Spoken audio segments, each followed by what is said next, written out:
Hi guys. हाय। आप लोग कैसे हैं? कैसे भगवान की दया से आप लोग भी अच्छे होंगे।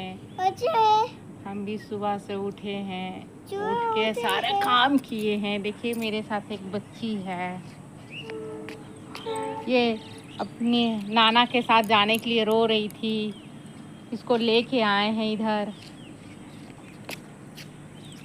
बोलो बोलो।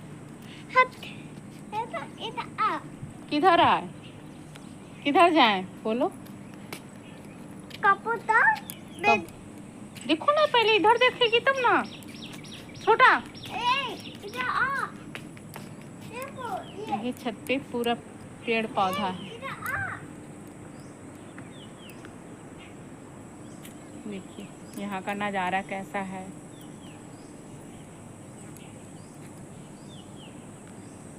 ना।